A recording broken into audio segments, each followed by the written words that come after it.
Halo Sobat Catur semua, selamat bertemu kembali. Dalam video kali ini saya akan membagikan trik pembukaan catur yang cukup memukau kepada Sobat Catur semua, yaitu jebakan lawan dan memenangkan permainan.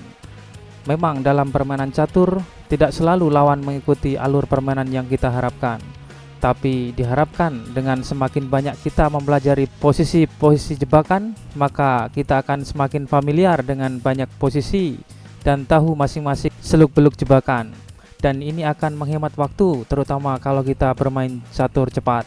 Trik kecil rahasia ini secara populer disebut perangkap pion beracun yang digunakan melawan pertahanan Sisilia yang diperankan oleh hitam.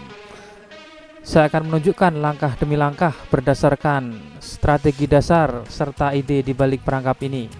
Oke, langsung saja kita mulai. Kita mulai dengan langkah pembuka E4. Lalu lawan memainkan C5. Ini adalah pertahanan Sisilia. Lalu putih D4 dan direspon hitam D6.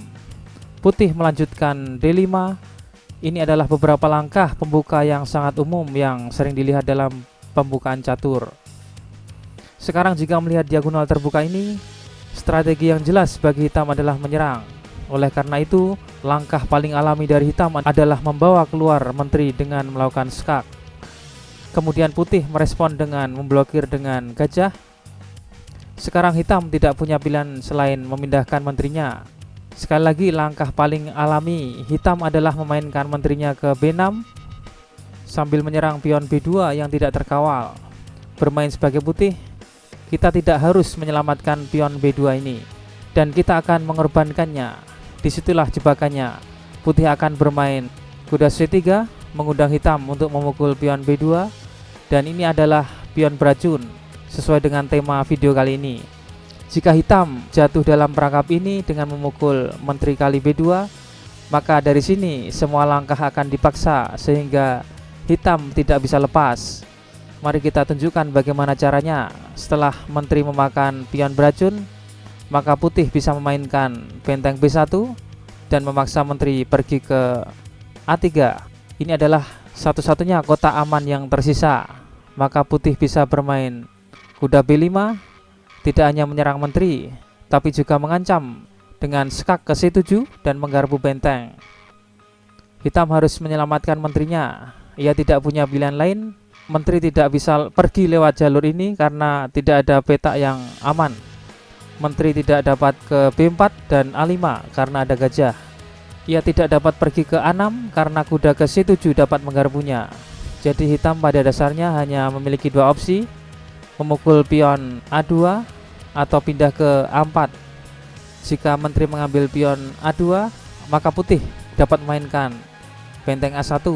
Tidak ada pilihan lain selain ke B2. Kemudian setelah gajah C3, menteri hitam terjebak sehingga dipaksa mengambil benteng dan balik dipukul dengan gajah, dan putih dapat memenangkan permainan dengan mudah.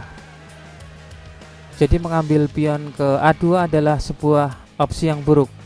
Maka opsi lain yang lebih baik yaitu menteri ke A4. Tapi jika hitam bermain ini, putih dapat memerankan langkah kuda yang membunuh dengan langkah kuda kali D6 skak. Jika hitam balik memukul dengan E kali D6, hitam dalam masalah karena putih dapat memainkan gajah ke B5 skak, melakukan skak sambil mengancam menteri sehingga menteri lenyap dan putih menang. Bagaimana jika kuda ini tidak diambil? Raja tidak dapat pergi ke D7 karena ancaman garpu dari gajah. Jadi raja hitam hanya memiliki satu opsi yaitu ke D8. Tapi sekali lagi putih memiliki langkah indah kuda yaitu kuda kali F7 skak dan menggarpu benteng. Raja hitam memiliki tiga pilihan. Tetapi seperti yang dikatakan sebelumnya, raja tidak dapat melangkah ke petak terang karena ada ancaman garpu dari gajah. Maka langkah terbaik raja adalah ke C7. Setelah itu putih dapat memainkan gajah F4 skak. Satu-satunya pilihan logis hitam adalah memblokir dengan E5.